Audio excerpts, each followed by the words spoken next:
पुराने जमाने की बात है। एक छोटे से गांव में एक लड़की मरियम थी। वह छाई मरियम दिल की बहुत नेक और समझदार थी। घर के सारे कामकाज वह बड़े अच्छे से करती, मगर उसकी किस्मत ऐसी थी कि वह अपनी बहनों की तरह बहुत खूबसूरत नहीं थी। यही वजह थी कि बरसों तक कोई उसके रिश्ते के लिए नहीं आया। आखिरकार उसकी शादी एक ऐसे आदमी से कर दी गई जो उम्र में उससे 20 साल बड़ा था। उसका नाम कासिम था। कासिम निहायत बदमिजाज और सख्त मिजाज इंसान था। वो छोटी सी गलती पर भी मरियम को डांटता, मारता और ताने देता। अक्सर कहता, मैंने तुमसे शादी सिर्फ अपनी खिदमत के लिए की है, तुम्हारी सूरत की वजह से नहीं। बेचारी मरियम सब्र करती रहती। वह अल्लाह से दुआ करती कि शायद एक दिन उसके शौहर का दिल बदल जाए। एक दिन मरियम पानी भरने के लिए कुएं पर गई। वह घड़ा भर ही रही थी कि दूर से 5 घुड़सवार आते दिखाई दिए। उनके कपड़ों पर धूल और गर्द जमी हुई थी। लगता था बहुत लंबा सफर करके आए हैं। वो घोड़ों से उतरे और मरियम से पानी मांगा। मरियम ने बिना किसी हिचकिचाहट के सबको पानी पिलाया। सिपाही बहुत खुश हुए और बोले, बहन, हम सुल्तान के सिपाही हैं। सुना है इस गांव में एक बड़ा माहिर हकीम रहता है जो हर मर्ज का इलाज कर लेता है। सुल्तान की बेटी जैनब ने मछली खाई थी। उसके हलक में कांटा फंस गया है और कोई हकीम निकाल नहीं पा रहा।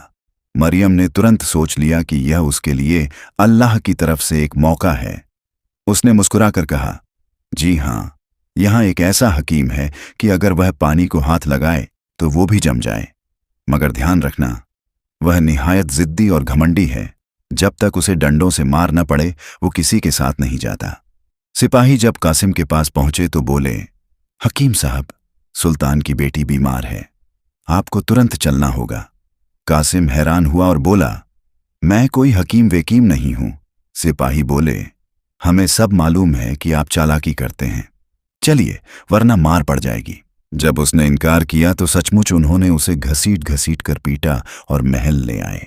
सुल्तान शाहिर ने कहा, हकीम, अगर मेरी बेटी जैनब का इलाज कर दिया तो इनाम मिलेगा, अगर असफल हुए तो तुम्हारी खैर नहीं। बेचारा कासिम पसीने पसीने हो गया। उसने कांपते हुए कहा, मैं हकीम नहीं हूं, मुझे छोड़ दो। लेकिन किसी ने उसकी एक न सुनी। मजबूरी में उसे शहजादी के कमरे में ले जाया गया। शहजादी के कमरे में ले जाया गया और एक संदूक अद्वियात का उसके सामने रख दिया गया। कासिम अभी भी दर्द से कमर टटोल रहा था और बंदर की तरह उछल रहा था। यह मंजर देखकर शहजादी इतनी हंसी कि उसके हलक में फंसा कांटा बाहर निकल आया और वह बिस्तर से फौरन उठ बैठी। बादशाह यह खबर सुनते ही दौड़ते हुए आया। बेटी को सही सलामत देखकर खुशी के मारे आंसू निकल आए। फिर वह कासिम की तरफ मुड़ा और बोला, मैं नहीं जानता कि तुझे किस तरह इनाम दूं, जो मांगना चाहे मांग ले। कासिम ने जल्दी से कहा, जहां पनाह, मुझे कुछ नहीं चाहिए, बस एक गाड़ी चाहिए जो मुझे मेरे घर पहुंचा दे। बादशाह हंसा और कहा, गाड़ी ही नहीं, तुम्हारे साथ ढेर सारे तोहफे भी भेजे जाएंगे, लेकिन याद रखो 7 दिन तक तुम मेरे मेहमान हो। लेकिन जब उसने खिड़की से बाहर झांका तो देखा, बेशुमार मरीज दरवाजे पर खड़े शोर मचा रहे हैं। दिल ही दिल में सोचने लगा, आखिर मैंने कौन सा गुनाह किया था जो यह दिन देखने पड़े। अब अगर इलाज न हुआ तो बादशाह मुझे जिंदा न छोड़ेगा। परेशानी में उसने अपना सर दोनों हाथों में पकड़ लिया। अचानक उसे अपनी बीवी मरियम याद आ गई। वही मरियम जिसे वह बेरहमी से मारता, ताने देता और रुलाता था। आंसू उसकी आंखों में तैर गए। उसने मान लिया कि आज जो कुछ हो रहा है वह सब उसके जुल्म का बदला है। वह झारो ताब रोने लगा और हाथ उठाकर बोला, या अल्लाह, मुझे माफ कर दे, मैं तौबा करता हूं। मैंने कमजोर पर जुल्म किया और अब समझ आया है कि कमजोर का भी एक रब है जो उसका मुहाफिज है। उसी लम्हे एक खूबसूरत परिंदा खिड़की पर आ बैठा। उसकी चोंच में एक अजीब सी जड़ी बूटी थी। परिंदे ने वह जड़ी बूटी अंदर फेंक दी और कासिम के दिल में एक आवाज उतर गई, यह जड़ी बूटी तुझे बचाने के लिए भेजी गई है। इसे पानी में उबाल कर हर मरीज को एक घूंट पिला देना, वो शिफा पाएंगे। लेकिन याद रखना, आखिरी घूंट अपनी बीवी मरियम को देना है, खुद हरगिज मत पीना। इतना कहकर परिंदा अचानक गायब हो गया। कासिम हैरान रह गया, मगर जड़ी बूटी सामने पड़ी थी। उसने उसे उठाया और बादशाह को जाकर कहा, जहां पनाह, मैं इलाज करूंगा, लेकिन यह मेरा आखिरी काम होगा। इसके बाद आप मुझे जाने देंगे। बादशाह ने वादा किया। फिर एक बड़ा देख मंगवाया गया जिसमें पानी भरा गया और आग जलाई गई। जब पानी खूब उबलने लगा तो कासिम ने वह जड़ी बूटी उसमें डाल दी। बादशाह ऊपर खड़ा सब मंजर देख रहा था। उसके दिल में ख्याल आया, यह छोटी सी जड़ी बूटी कैसे इन सब मरीजों को शिफा दे सकती है। कहीं यह शख्स बड़ा हकीम है या महज एक फरेबाज। खैर, देखते हैं। अगर एक भी मरीज ठीक ना हुआ तो इसकी खैर नहीं। जब दवा ठंडी हुई तो मरीजों की तार लग गई। कासिम ने एक प्याला भरा और बारी बारी सबको एक एक घूंट पिलाने लगा, यहां तक कि पूरी देख खाली हो गई। सिर्फ एक घूंट बचा, जिसे उसने एक छोटी शीशी में डालकर अलग रख लिया। फिर थका हारा कासिम अंदर जाकर आराम करने लगा। अभी वह बैठा ही था कि बाहर से नारे और खुशी की आवाजें आने लगीं। लोग अल्लाहू अकबर और अल्हम्दुलिल्लाह के नारे लगा रहे थे। कासिम घबराकर दौड़ा और खिड़की से झांका तो हैरान रह गया। जो लंगड़ा उम्र भर चल न सका था, वह सीधा खड़ा होकर चल रहा था। जो अंधा कभी रोशनी न देख पाया था, वह आंखें मलमल कर दुनिया को देख रहा था। और दूसरे सभी बीमार भी अल्लाह के हुक्म से शिफायाब हो गए थे। जहां पनाह, यह सब अल्लाह का फजल है। वो जिसे चाहे इस दे, जिसे चाहे शिफा दे। मैं अब बस इतना चाहता हूं कि अपनी बीवी मरियम के पास वापस चला जाऊं। वो अकेली है और मैंने उसे खर्चे के बगैर छोड़ दिया है।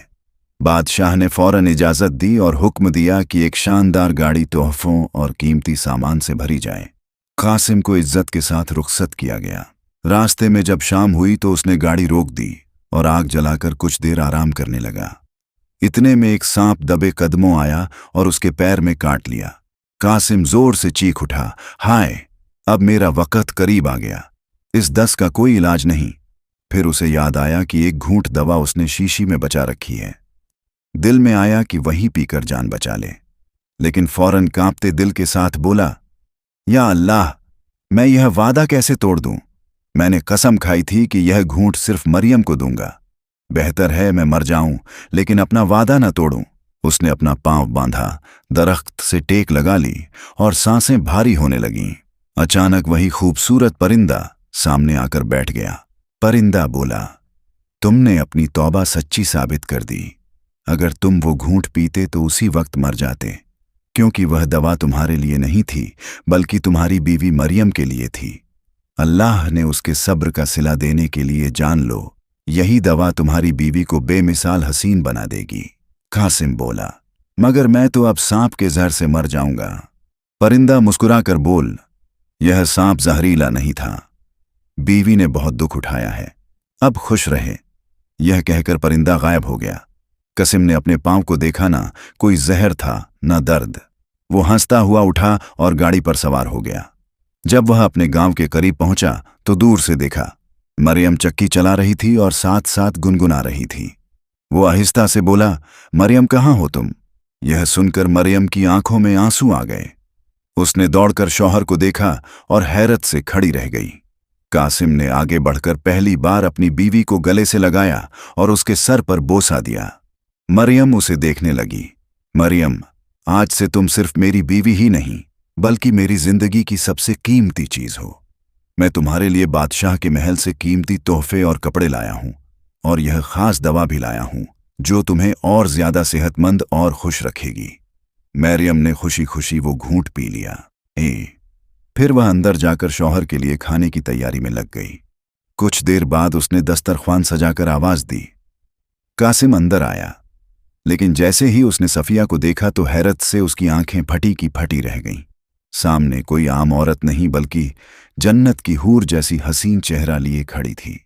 गुफूर ने हकलाते हुए कहा, क्या तुम वाकई मेरी मरियम हो? ये कैसे मुमकिन है? वो भागकर आईना ले आई। जब उसने खुद को देखा तो वह भी अपनी खूबसूरती पर दंग रह गई। तुमने मेरे जुल्म सहकर भी सब्र किया, अल्लाह ने तुम्हें उसका बेहतरीन बदला दिया। दोनों बैठकर साथ खाना खाने लगे।